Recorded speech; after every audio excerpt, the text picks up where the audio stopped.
Al-Fatihah.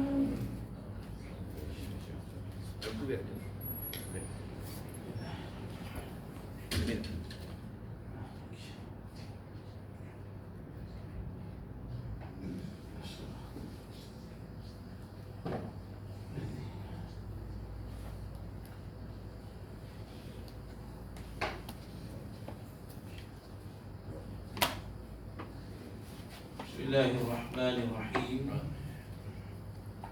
Assalamualaikum warahmatullahi ta'ala wabarakatuh. Waalaikumsalam warahmatullahi wabarakatuh. Alhamdulillah. Alhamdulillahilladzi nazzala al-furqan ala 'abdihi liyakuna lil 'alamin nadhira.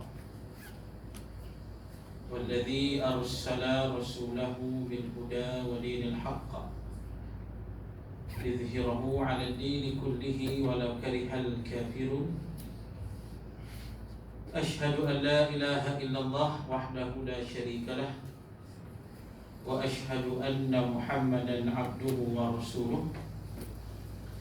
Allahumma salli wa sallim wa barik 'ala sayyidil mursalin wa 'ala alihi wa sahbihi ajma'in.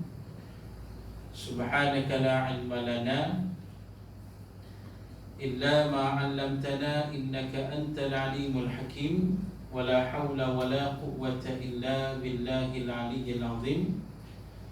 Rabbi shrah li sadri wa yassir li amri wahlul 'uqdatam min lisani yafqahu qawli. Amma ba'd.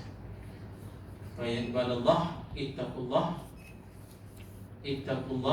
usikum wa nafsi bi taqwallah faqad fazal muttaqun.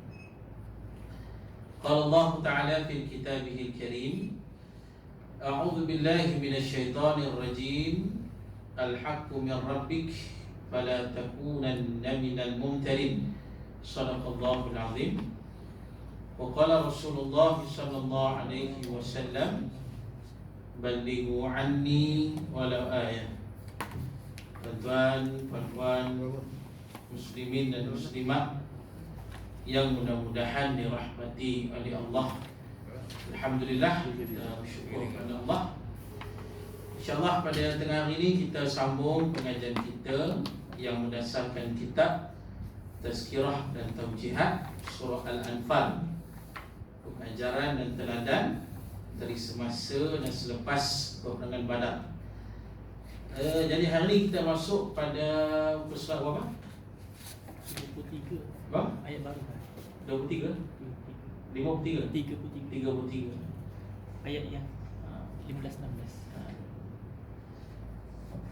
Muka surat 32 lah ya. 32. InsyaAllah kita lihat pada muka surat 32, masuk ayat 15 dan 16. Firman Allah, A'udzu billahi minasyaitonir rajim. Ya ayyuhalladzina amanu idza laqitumul ladzina kafaru zahfa fala tuwalluhumul adbar wa may yuwallihim yawma idzin duburahu illa mutaharrifan liqital aw mutahayyizan ila fi'atin faqad ba'a bighadabin minallah wa ma'wahu jahannam wa bi'sal masir. Maksudnya, wahai orang yang beriman, apabila kamu bertemu dengan orang kafir yang sedang mara menyerang, janganlah kamu berundur. Sesiapa yang berundur dari menentang mereka pada ketika itu, melainkan sekiranya dia bergerak ke arah lain untuk menjalankan tipu muslihat, peperangan atau hendak bergabung dengan pasukan yang lain, maka sesungguhnya mereka mendapat kemurkaan dari Allah dan tempatnya ialah neraka Jahannam. Sedang neraka Jahannam ialah seburuk-buruk tempat kembali. Ayat 15 dan ayat 16. Penjelasan. Allah Subhanahu wa ta'ala memerintahkan orang Islam supaya menjalankan usaha dakwah kepada seluruh masyarakat dengan cara yang berhikmah. Itu cara yang terbaik. Mulakan dengan cara yang lembut dan bukan dengan cara memerangi, memaksa, menggugut atau apa-apa cara kekerasan. Agama Islam memerlukan penganut yang masuk ke dalamnya secara ikhlas, rela hati dan sepenuh keyakinan, bukan secara paksaan. Oleh sebab itu, memiliki akhlak mulia sangat ditekankan di dalam Islam. Malahan baginda Rasulullah SAW dikenali sebagai Al-Amin, yang merupakan gelaran yang hebat pada zaman baginda. Dengan kepercayaan yang tinggi pada diri pendakwah menjadi tarikan penting kepada perkembangan Islam, selain dari akidah Islam yang sesuai dengan akal dan rasional manusia. Baik, jadi para muslimin dan muslimat, ini sebagai mukaddimah penjelasan huraian ayat 15 dan 16. Jadi dimulakan pada kita tentang dakwah. Allah memerintahkan kita berdakwah kepada manusia dengan cara yang berhikmah, dengan cara yang terbaik. Kita mulakan dengan cara yang lembut, bukan dengan cara memerangi, memaksa ataupun menggunakan apa-apa cara yang keras. Maka ini dilarang. Dan inilah yang ditunjukkan oleh Nabi SAW daripada awal permulaan Islam. Nabi berdakwah secara lemah lembut.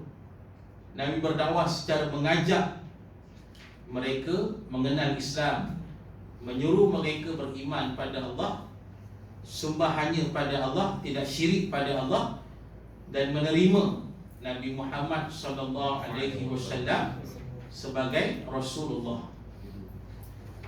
Jadi tuan-tuan dan puan-puan, muslimin dan muslimat,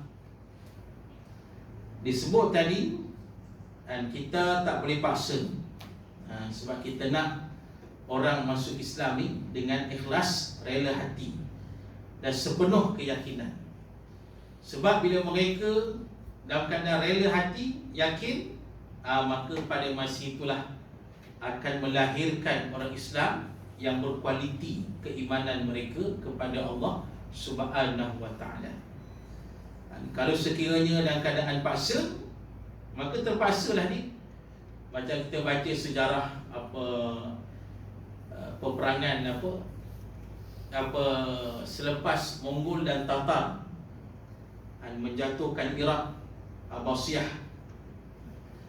Maka selepas daripada itu, belasan tahun lepas daripada itu, Islam bangkit semula. Bila Islam bangkit semula, berlaku peperangan, dan akhirnya Islam berjaya menjatuhkan Mongol dan Tatar. Dan bila saja Mongol dan Tatar masuk Islam, kebanyakan kalah, dan pada masa itu kebanyakan mereka masuk Islam. Dan bila saja mereka ni masuk Islam, disebabkan mereka ni terkenal dengan orang yang keras, orang yang kasar. Bila mereka masuk Islam, bila mereka berdakwah secara keras. Bahkan mereka memaksa orang masuk Islam. Mereka menggugut, kalau tak masuk Islam, mereka akan bunuh. Macam tu. Ini pernah berlaku pada zaman tu. Maka cara tu tak betul, cara tu tak kena. Islam tak ajar macam tu. Jadi kita ni sampai ke Islam dengan cara yang terbaik, dengan penerangan, dengan ilmu, biar mereka yakin, mereka nampak keindahan Islam. Kan itu yang ditunjukkan oleh Nabi SAW.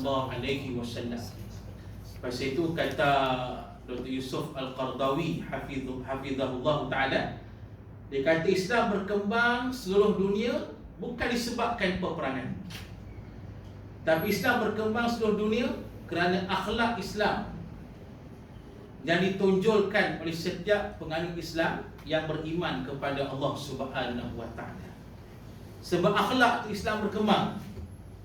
Orang tengok akhlak Islam yang beriman ni cantik, indah, maka menyebabkan ramai orang menerima Islam. Itu sebenarnya, kata Yusuf Al-Qaradawi hafizahullah ta'ala. Jadi itu yang sebenarnya kita kena buat lah. Maknanya kita tunjukkan akhlak sebagai salah satu alat dakwah kita. Dan kemudian ilmu lah, sebarkan ilmu, sebarkan penerangan yang jelas. Kan itulah ulama menjelaskan pada kita bila disebut tentang mukjizat para nabi dan rasul alaihi wassalatu wassalam. Ulama sirah menjelaskan bila kita baca mukjizat para nabi dan rasul ni, kita dapati mukjizat Nabi Muhammad sallallahu alaihi wasallam bukanlah alat dakwah. Ini macam disebut oleh Dr. Mustafa As-Sibai rahimahullah. Dia kata mukjizat Nabi sekadar nak menunjukkan benarnya Nabi ni Rasulullah, tapi bukan alat dakwah. Sebab dia kata baca sejarah, bila Nabi tunjukkan mukjizat Nabi, tetap ramai manusia tak beriman lagi. Itu dia. Bila Nabi tunjuk, Nabi belah bulan, itu satu mukjizat yang luar biasa. Belah bulan bukan benda kecil ni. Tapi lepas Nabi belah bulan tu, tunjuk semua pada mereka, manusia masih tak beriman. Bahkan mereka menyatakan Nabi ni ahli sihir yang hebat. Itu dia. Jadi pasal itu kata Mustafa As-Sibai, maknanya itu bukan untuk dakwah, sekadar untuk tunjukkan benarnya Nabi sebagai Rasulullah. Sebenarnya kata As-Sibai, alat dakwah Nabi yang paling berjaya ialah ilmu. Itu dia. Hujah-hujah yang ditunjukkan oleh Nabi SAW, kebenaran yang disampaikan oleh Nabi SAW, Al-Quran yang disampaikan oleh Nabi, ini semuanya penyebab ramai manusia masuk Islam di zaman Nabi sallallahu alaihi wasallam. Itu dia. Jadi pasal itu yang itulah kita kena buat. Kita sebarkan Al-Quran, sampaikan ilmu, sampaikan penerangan yang jelas, kebenaran yang benar. Dan pada waktu yang sama kita tunjukkan akhlak yang baik, akhlak yang mulia, yang mudah-mudahan manusia ini boleh menerima Islam, mengikut agama Allah Subhanahu wa ta'ala. Laksanakan kebajikan berterusan. Itu semua kaedah-kaedah yang boleh kita buat. Seterusnya, Islam bukanlah agama yang suka mencari musuh, perbalahan dan membuat provokasi. Tetapi terdapat pihak yang tidak selesa dengan perkembangan Islam, sehingga mereka mendorong mereka melakukan perancangan jahat bagi memburukkan Islam. Ini telah disebut dengan jelas dalam Al-Quran bahawa orang Yahudi dan Nasrani tidak akan bersetuju dengan orang Islam melainkan apabila mengikuti jejak langkah mereka. Ini jelaslah orang musuh-musuh Islam ni. Disebut tadi Islam agama yang tak suka mencari musuh. Dan memang ada hadis Nabi SAW pun, Nabi kata jangan bercita-cita nak bertemu dengan musuh, kata Nabi. Jangan. Nabi kata, Nabi larang perbuatan itu. Nabi kata jangan fikirlah yang kita nak cari musuh, jangan. Sebab Islam bukan suka mencari musuh, tak suka menimbulkan perbalahan dan tak suka membuat provokasi. Ini Islam. Tetapi masalahnya musuh Islam ni dengki, baghyan bainahum. Kita baca Quran, antara sebab kenapa Yahudi menolak Nabi SAW kerana kata Allah baghyan dengki. Mereka dengki. Mereka dengki terhadap Nabi SAW. Mereka dengki terhadap umat Islam. Bahkan dengki mereka tu sepanjang zaman, sampai pada hari ini. Jadi sebab mereka dengki tu menyebabkan mereka berterusan melakukan perancangan jahat memburukkan Islam. Macam-macam lah yang dibuat, memfitnah Islam, menunjukkan Islam ni agama yang jahat, agama yang ganas, macam-macam. Dan disebut tadilah realitinya Allah sebut dalam Quran dah.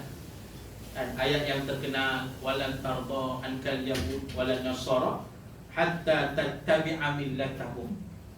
Dan hadis Nabi SAW yang Nabi kata apa? Nabi kata la tattabi'unna sunanal ladina min qablikum shibran bi shibrin wa dhira'an bi dhira'in hatta law dakhalu fi juhri dabbin lattaba'tumuhum. Nabi nak sebut tu yang berlaku akhir zaman. Orang Yahudi kata Allah, orang Nasara kata Allah, tak akan redha pada kita sampai kita ikut jejak langkah mereka. Nabi sebut pada hadis tadi, akhirnya sebahagian umat Islam ikut juga Yahudi Nasara.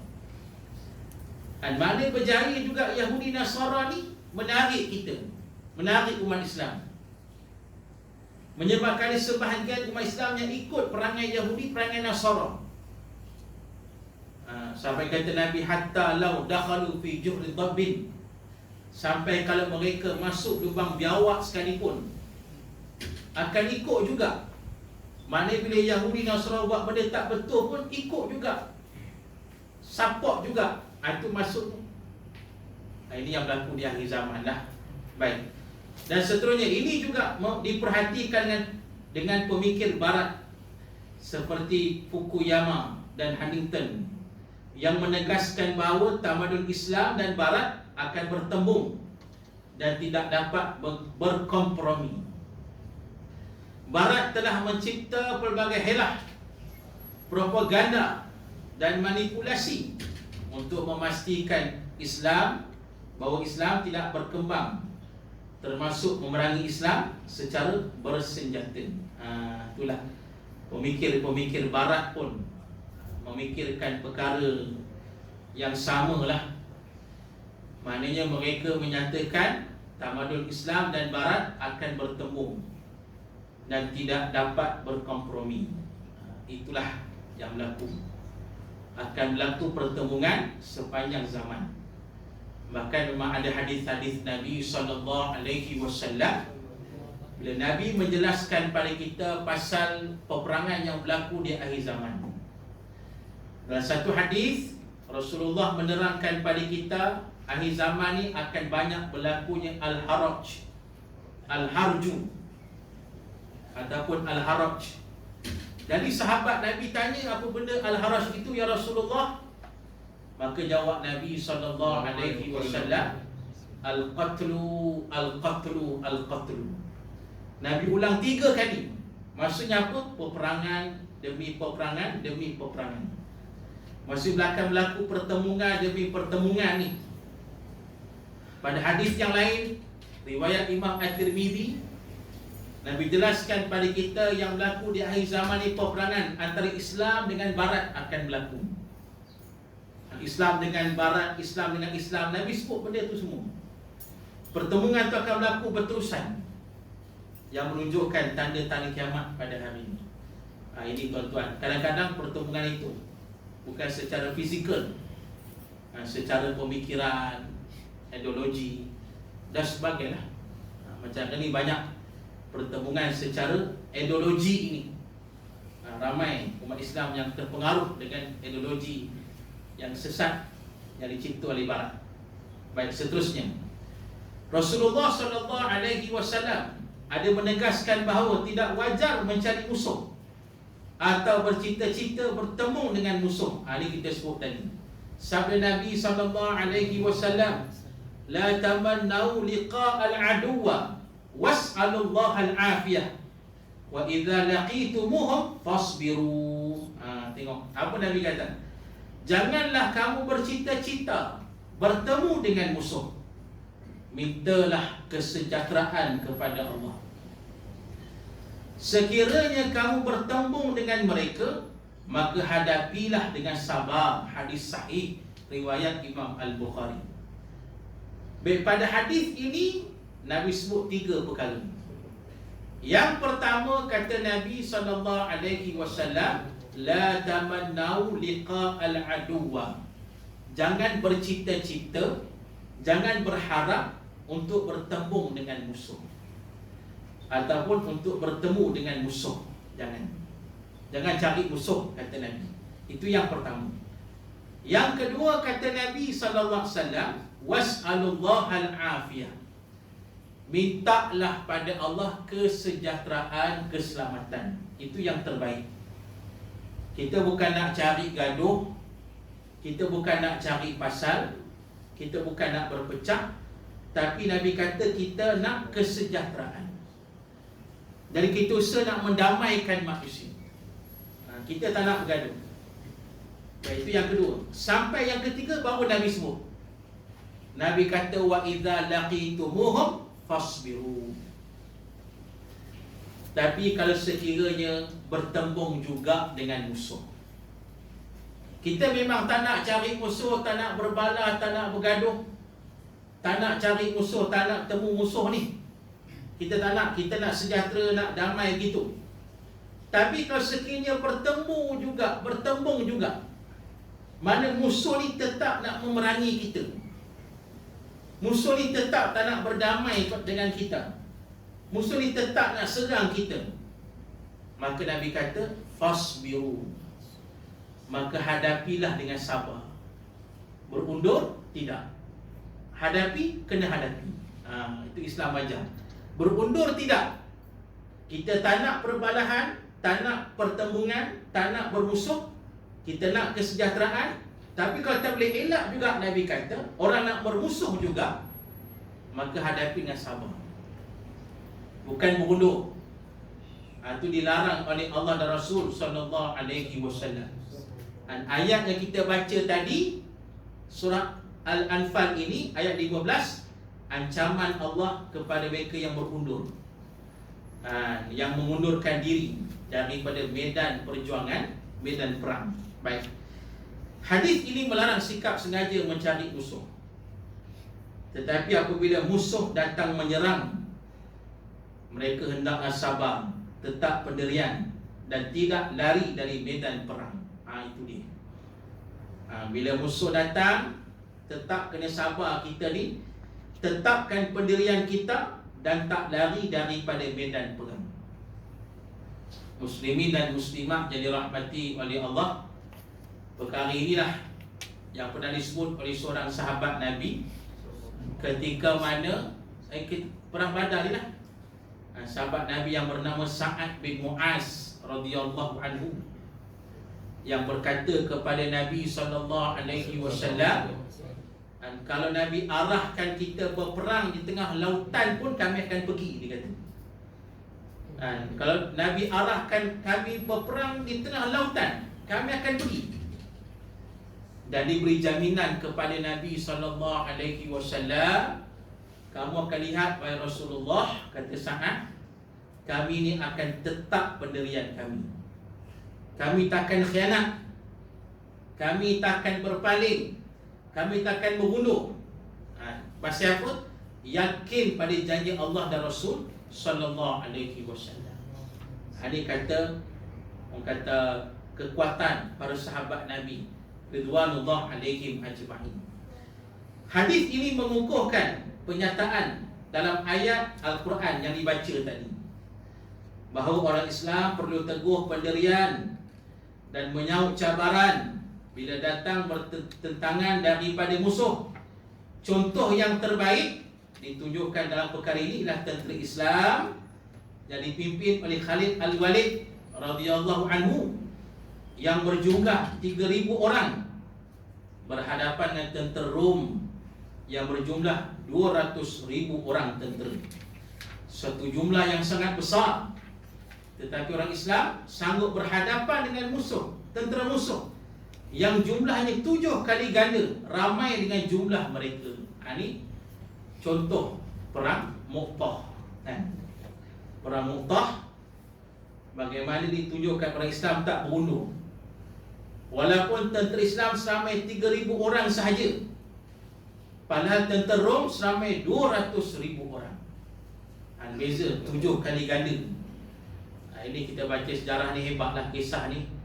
Yang Nabi hantar panglima perang, apa nama, Zaid bin Harithah, kemudiannya Ja'far At-Tayyar, Abdullah bin Rawahah, tiga-tiga ni syahid belaka.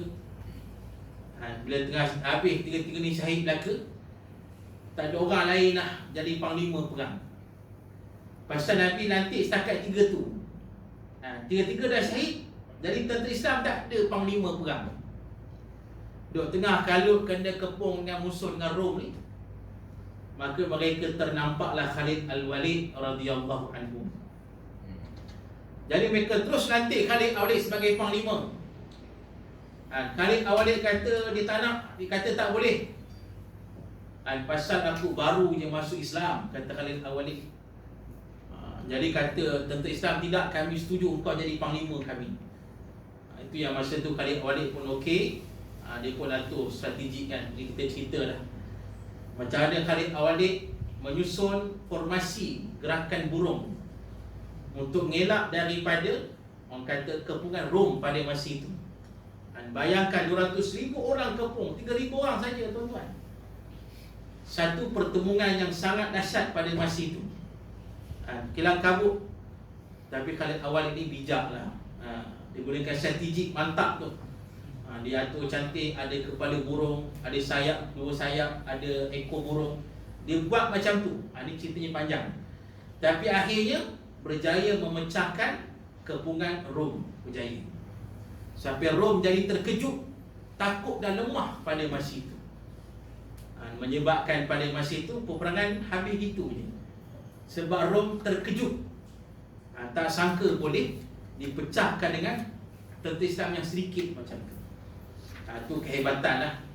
Dan lebih hebat lagi, perkara ni tersebar satu dunia.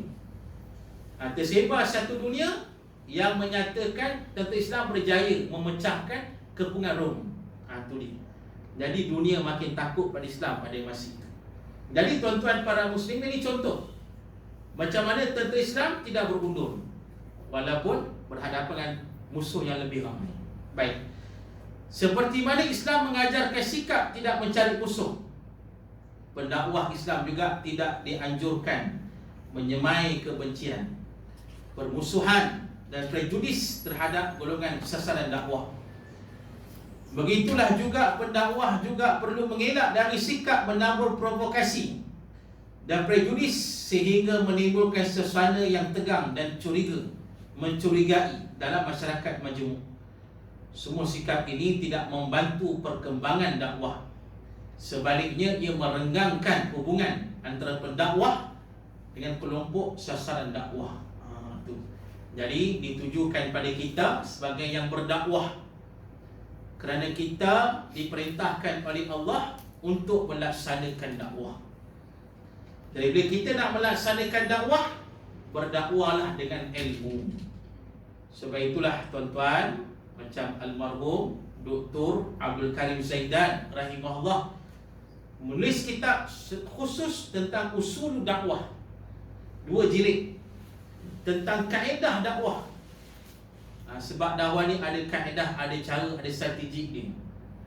Bukan kita dakwah begitu saja dan keadaan yang tergesa-gesa, tak berilmu. Kadang-kadang kita terlalu kasar, terlalu ganas. Maka perbuatan macam ni menyebabkan orang makin jauh daripada Islam. Jadi pasal itu ada strategi dia, ada ilmu dia, kena sampaikan dakwah secara yang terbaik. Nak tarik orang pada Islam ni, kena hati-hati dan kena banyak kesabaran. Sebab kadang-kadang tuan-tuan para muslimin, proses dakwah ini makan masa yang lama, bukannya sekejap. Kan kata Allah, lau kana 'aradan qariban wa safaran qasidan lattaba'uk walakin ba'udat 'alaihimus syuqqah, kata Allah. Ini realiti Allah sebut tentang jalan dakwah. Kalau dakwah ni senang, kata Allah, mudah, senang, cepat berkesan, awal-awal lagi orang akan ramai ikut Islam. Kalau benda tu senang, kata Allah. Tapi hakikat dia kata Allah, jalan dakwah ni, kata Allah, ba'udat, perjalanannya jauh, makan masa yang lama, bukan sekejap. Cukuplah tengok sejarah Nabi SAW, puluh tahun Nabi berdakwah, makan masa yang lama. Dan pada waktu yang sama kata Allah, alaihi musyuqqah. Bukan sekadar perjalanannya jauh, tapi waktu yang sama penuh dengan kesusahan, kepayahan. Masyaqqah, cukup banyak. Banyak cabaran, banyak dugaan, banyak halangan. Orang benci, orang tak suka, orang tak terima, macam-macam lah. Itu dia. Para muslimin dan muslimah yang dirahmati oleh Allah. Jadi perlukan kesabaran dan tetap teruskan melaksanakan dakwah itu. Jadi tuan-tuan, muslimin dan muslimat, cukup sekali itu. Kita sambunglah kuliah kita pada bulan depan. Akan sambung lagi berkait pada ayat 15 dan ayat yang ke-16, insya-Allah. Jadi cukup sekali itu. Dan seperti biasalah, siapa yang nak membeli barangan dia di luar lepas solat nanti di kereta, insya-Allah. Jadi kita tangguh baca tasbih kafarah dan surah Al-Nas.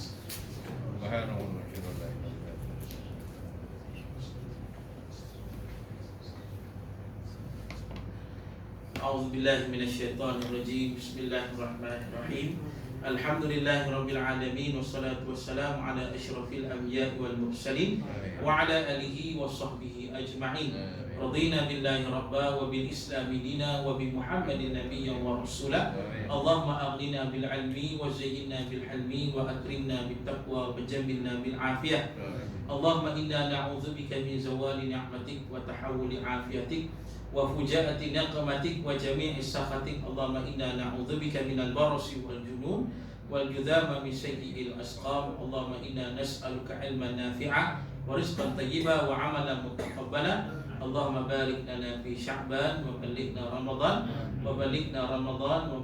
رمضان والحمد لله رب العالمين سيروا على بركة الله السلام عليكم ورحمة الله تعالى وبركاته. وعليكم السلام.